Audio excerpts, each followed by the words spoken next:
നടിയെ ആക്രമിച്ച കേസിൽ അന്വേഷണ ഉദ്യോഗസ്ഥനെതിരെ ദിലീപ് അടച്ചിട്ട കോടതി മുറിയിലെ വാദങ്ങൾ ചോർത്തിയെന്ന ആരോപണം. കോടതിയലക്ഷ്യ ഹർജികൾ ജനുവരി 12 പരിഗണിക്കാൻ മാറ്റി. അതേസമയം കോടതി പിടിച്ചുവെച്ച കുറ്റവിമുക്തനായ നടൻ ദിലീപിന്റെ പാസ്പോർട്ട് തിരിച്ചു നൽകും. എറണാകുളം പ്രിൻസിപ്പൽ സെഷൻസ് കോടതിയുടേതാണ് തീരുമാനം.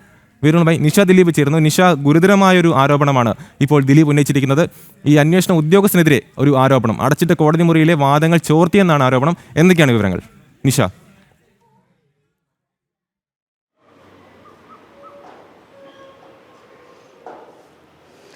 അമൽ, ഈ നടിയെ ആക്രമിച്ച കേസുമായി ബന്ധപ്പെട്ട 6 കോടതിയലക്ഷ്യ ഹർജികളാണ് എറണാകുളം പ്രിൻസിപ്പൽ സെഷൻസ് കോടതി ഇന്ന് പരിഗണിച്ചത്.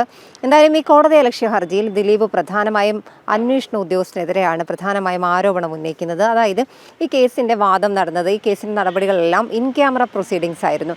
അങ്ങനെയുള്ള കേസിൻ്റെ കാര്യങ്ങളൊക്കെ പുറത്തേക്ക് വന്നത് ഈ അന്വേഷണ ഉദ്യോഗസ്ഥനായ ഒരാളിലൂടെയാണ് എന്നാണ് ദിലീപ് ആരോപിക്കുന്നത്. എന്തായാലും കോടതിയിൽ നടന്ന കാര്യങ്ങൾ മാധ്യമങ്ങൾക്കടക്കം ചോർത്തി നൽകി. കോടതിയിൽ നടന്ന കാര്യങ്ങൾ, അവിടെ നടന്നതും അല്ലാത്തതുമായ കാര്യങ്ങൾ മാധ്യമങ്ങളിലൂടെ പ്രചരിപ്പിച്ചു. ഒപ്പം തന്നെ ഈ ബാലചന്ദ്രകുമാറിൻ്റെ കാര്യത്തിലേക്ക് വരികയാണെങ്കിൽ, ബാലചന്ദ്രകുമാർ എൻ്റെ ഒരു മൊഴി കോടതി രേഖപ്പെടുത്തുന്നതിന്, അന്വേഷണ ഉദ്യോഗസ്ഥർ രേഖപ്പെടുത്തുന്നതിന് മുൻപ് തന്നെ ബാലചന്ദ്രകുമാർ അഭിമുഖം നൽകിയത് ഒരു മാധ്യമത്തിനാണ്.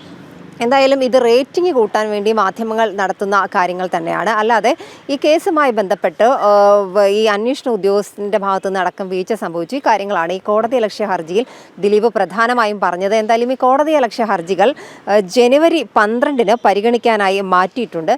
അതുപോലെ തന്നെ ദിലീപിന് ആശ്വാസകരമായ മറ്റൊരു കാര്യമെന്ന് പറയുന്നത്, ഈ കേസിൽ പിടിച്ചു വച്ചിരുന്ന ദിലീപിൻ്റെ പാസ്പോർട്ട് തിരിച്ച് നൽകാനും എറണാകുളം അഡീഷണൽ സെഷൻസ് കോടതി എറണാകുളം പ്രിൻസിപ്പൽ സെഷൻസ് കോടതി തീരുമാനിച്ചിട്ടുണ്ട്. കാരണം ഈ കേസിൽ പ്രതി ചേർക്കപ്പെട്ടതിന് ശേഷം ദിലീപിൻ്റെ പാസ്പോർട്ട് പിടിച്ചു വെച്ചിരിക്കുകയായിരുന്നു. ഈ ജാമ്യ ബോണ്ടുകൾ എല്ലാം തന്നെ, അതായത് ദിലീപ് കുറ്റവിമുക്തനായതോടെ ജാമ്യ ബോണ്ടുകളൊന്നും തന്നെ നിലനിൽക്കുന്നതല്ല. അതുകൊണ്ട് തന്നെ ഈ ദിലീപിൻ്റെ പാസ്പോർട്ട് തിരിച്ചു നൽകാനായി കോടതി തീരുമാനിച്ചു. മാത്രമല്ല, ദിലീപിൻ്റെ സിനിമ ഇന്ന് റിലീസായി. ഈ സിനിമയുടെ പ്രൊമോഷന് വേണ്ടി വിദേശത്തടക്കം ദിലീപിന് പോകേണ്ടതുണ്ട്. അതുകൊണ്ട് തന്നെ പാസ്പോർട്ട് തിരികെ നൽകണമെന്ന് ദിലീപിൻ്റെ അഭിഭാഷകൻ ആവശ്യപ്പെടുകയായിരുന്നു.